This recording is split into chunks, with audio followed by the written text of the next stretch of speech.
Hi, Sally. Wonderful to be with you again. Been a while. We had last week off, didn't we? We did, yes, mental health break. So good to see you. And how you were just talking about the weather. What's it like up there? Well, it was 9 degrees yesterday, so that was Top of chilly. nine. Is that top of nine? Top Or, of 9. I think the minimum was 4, so it was pretty narrow range. But it snowed in the mountains.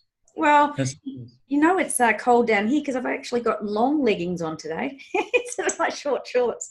I've had to right. blow off the cobwebs and bring them out. Yes, cover the legs. Yes. So chilly willy. So what are we talking about today, Harry? We're Ooh. talking about trees. We're talking about the benefits of trees and a Japanese concept called forest bathing, which you might not have heard of. No, forest bathing. Yeah. Like, Well, you know what it's like when you go for a swim in the sea or your beautiful pool, yeah, how good you feel afterwards. yeah, yeah. Well, the Japanese have enshrined this concept of walking through a forest intentionally, slowly, peacefully, sensing all the things that you can sense in a forest and how that delivers you health benefits, reduces stress, improves well-being, and there's lots of cardiovascular improvements, Yeah, heart rate and it's pressure. amazing because I can actually visualize it walking through with really, really tall trees, big canopies, and oh wow, and the smell, I can actually smell it. That's amazing. Yeah, yeah. Like amazing. So I've entitled today, Hug Your Way to Wellness, because we were talking about hugging trees. So when was the last time you hugged a tree, Sally? Yes, well, I'm trying to think. It would be forever. It would be forever. And it was, on a walk somewhere in a big forest and those big trunks and things, they're enormous, big, heavy trunks. So my challenge for you today Yes. is to go and hug a big tree because you have lots of you. I'm surrounded by it, absolutely Yeah. surrounded by it. I And actually, try it. sorry, Try it. It's awesome. it is You'll absolutely. feel something. I just, at the beginning, I sort of struggled because I had the title Hug a Tree, but then I really got into it the more I was looking into it and all the benefits of nature, of the trees, of the green, of the everything. Even, the research was showing the improvement in patients in hospital when they have the view outside of a window with nature and greenery, or having plants indoors, having plants in the rooms. I'm assuming it wouldn't matter if they were plastic or real, but better to be real. But It does. They absorb toxins. They absorb indoor air pollution. yeah, that's right. Yeah, that's what I was looking up actually, because it's for heart and lung, absorbing the pollution and giving out the fresh air. Yeah, beautiful. But it's the more I was thinking about it, putting plants in your office when you're working in office blocks and things, and just the view out of the window was really, really important for shifting that mental state and being much more relaxed. Because you think about all those high rises in the city and concrete jungles, and even when you're living in apartments, I suppose, like in Asia, but very compacted, high rise, having some sort of view that's more calm and peaceful. I mean, In Asia, what about Melbourne? I know.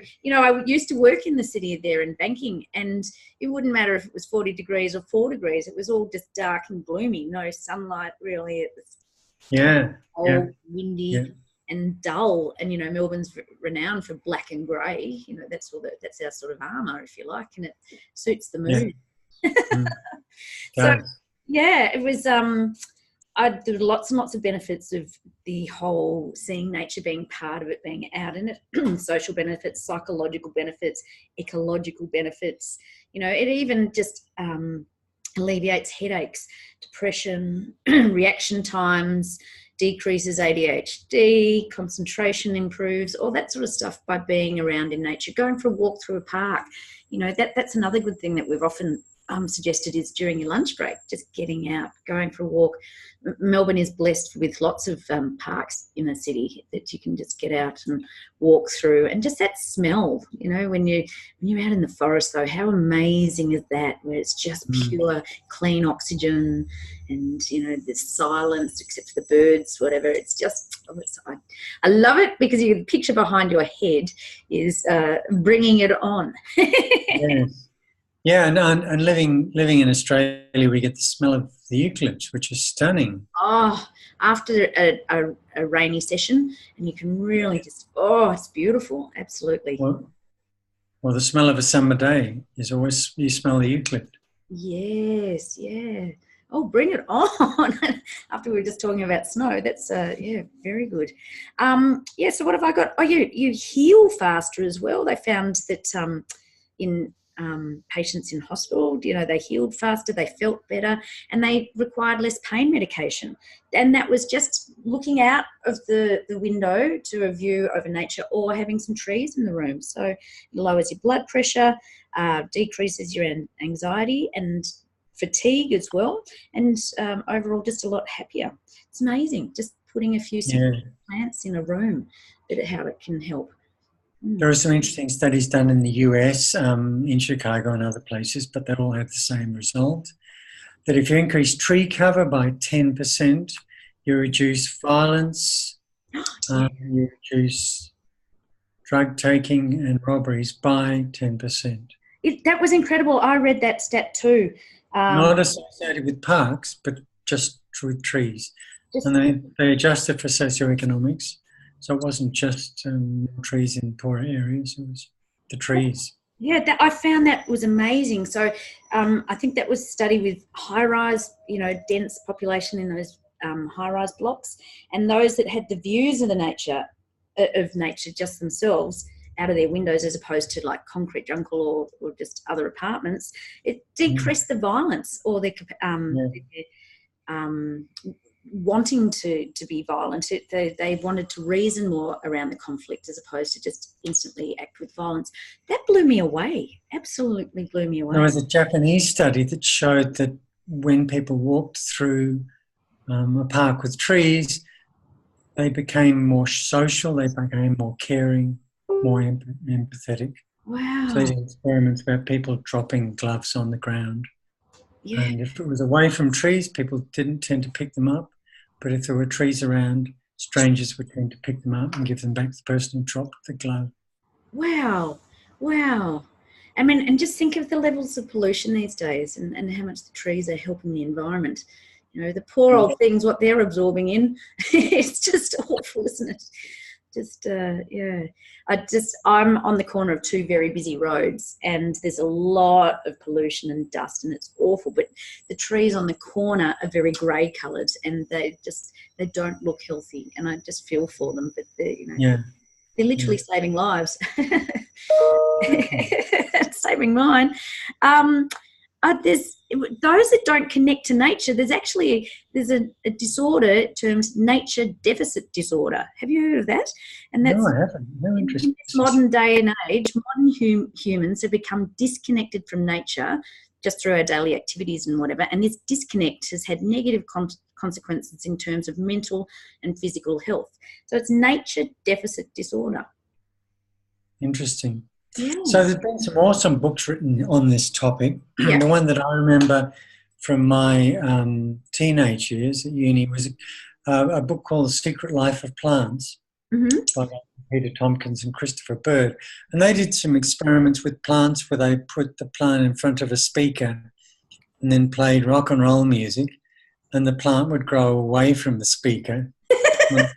Classical music, the plants grew towards it. Wow. And it was poo-pooed by the scientific community, but there's been more recent work done on a microbial layer underneath the soil, which allows plants to communicate. And they've now demonstrated that in forests, if there's a tree that's weak or vulnerable, other trees will send it nutrients through this layer. Wow. And if there's a tree on the edge of a forest, say, being hit by a pest, it will send out a signal to all the trees around through the same layer, and they will make their leaves more bitter by changing the chemical compound and make them palatable. Oh wow, David Attenborough, this is amazing. And this was written up in a book called what was it called? I've got it somewhere. No, I can't find it. I've got it somewhere. Oh yes, The Hidden Life of Trees, what they feel, how they communicate, discoveries from a secret world, written by a guy called Peter Wohllebe in 2016. Wow. But there's something, absolutely, I believe in that. I had a gardenia given to me for my birthday last year, and cut a very long story short, it was just on its last legs. My client said, oh no, that's gone. And so I said, no, I'll start talking to it. So I spoke to it every day, as well as watered, whatever. But I absolutely said, no, you're going to come back. And I'm not joking, within 3 weeks, it was healthy. It was amazing. Every day, just giving it love. And I used to have those little, fly catcher things, And I used to talk to them every day. And no joke, I honestly felt a connection with them, and I'd have a little chat. A lot. So they do communicate, and they are responsive, and even more interesting. My brother runs a resort near Mount Warning, and he's got some Brazilians who are there doing an experiment. Well, it's not really an experiment for them, but it's an experiment for my brother. And the experiment is around syntropic farming. So when you chop a tree down in a forest, or when what's termed a mother tree, so it's a big tree, falls down. Mother of a tree, yeah. There's a massive signal out through the layer, through the fungus layer. And the signal basically to all the other plants is grow, because there's now light and nutrient which you can use. And you get this enormous burst of growth when a big tree falls down. And what the Brazilians have found is that if you plant, say, a row of vegetables, and you embed eucalypts in that row, and you let the eucs grow to, say, can be eucalypts, can be other trees, but you let the eucalypts grow to about 5 or 6 meters, and then you chop them down. The plants, the vegetables that are left, grow enormously fast. Wow. So that's the method where you integrate the power of this wave to boost the plants that you're seeking to harvest. It's called syntropic farming. Yeah. How do you spell that? I haven't heard of that. SYNTROPIC. I'll put a link on my blog. Yeah, syntropic. Yeah, wow. That's fascinating. And your brother's doing a research project on it. Well, he's got them there to basically make the resort self-sufficient. That's the hope. Oh, right. Okay. Right. Awesome. So trees communicate in many ways that we might not have imagined. They communicate with us. They communicate with each other. Yeah. And they're perhaps sentient beings, like animals. Interesting. Yeah, it's fascinating. It is absolutely a fascinating topic. It started off with just hugging trees, and it's good for your soul, really. But it just goes a lot deeper than that, and we underestimate the power and the brilliance of trees, and how much. Definitely. Wow. I could not live anywhere where I couldn't have trees or greenery or nature around me. It would be stifling me. And your view outside on your deck is incredible, absolutely incredible. Yes, we are very lucky there. Oh, so blessed. It is stunning. Yeah. Wow. So I'm looking forward, Sally, to a picture from you later today, hugging that tree on your corner. Oh, the one that's very sad. Yeah, I'll have to do a selfie. Exactly. Yeah. I'll go and do it. Or you could intercept a passerby and ask them to take you. Because there's a bus stop right there. It's out of the hut, because there's all these plane trees all along the road, and this is the one that's lost its leaves first and looks a bit unwell. And yes, all right, I'll go and get the poor sick tree. They're super good at absorbing pollution, plane trees. Yeah, well, that's probably why they're all around Melbourne here. Really nice trunks, though, aren't they? Well, it's just, they're beautiful, except they're very high maintenance. There's always something falling off them. If it's not the fine stuff in summer, it's the leaves at the moment, then it's the bobbly thing that's come. So it's high maintenance because it's right over the pool. Oh, I know, dear, poor me. I know, I've been cleaning the pool out this morning. Tough life. First world problem. I know. Oh, dear. I don't know how I'll get through the day. Oh, anyway, Harry, well, I've really enjoyed this conversation. As we said, there's Did you have any model or tips? Oh, yes, I did indeed. Good. My model, Good. goodness me. Okay, so I've got one, still have to work out that paper 54. So That's all right. Just go through it. Yeah, you're my good. 3 bins. First one is access. If you get access to nature, get outdoors, get to be able to view trees or be around nature. And then if you actually move and go out and move around it, then you're ultimately going to feel more relaxed. And then when you're moving around in nature, you are actually absorbing the positive benefits of things like the oxygen and then whatever.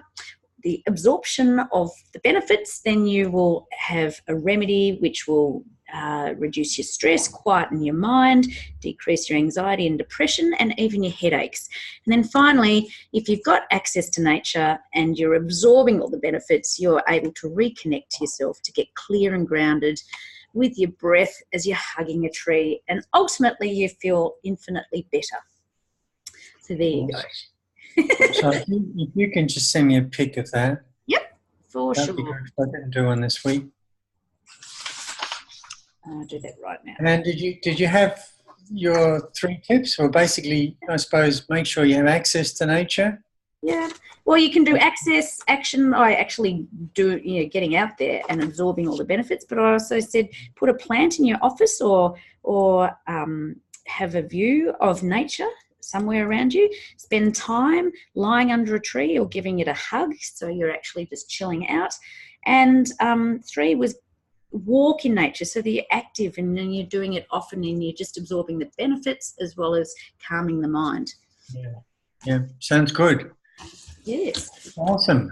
Right. That's a good topic. Yes. It was a very good topic. So, yes, I can't wait to see what we're going to come up with for the next one. There we go. Exactly. Yes. Alrighty. So, well, have an awesome week. And I will too. send through that picture of the tree. And Awesome. I can't wait to goss again next week. Yeah. Okay. See you, Sal. See ya. Bye.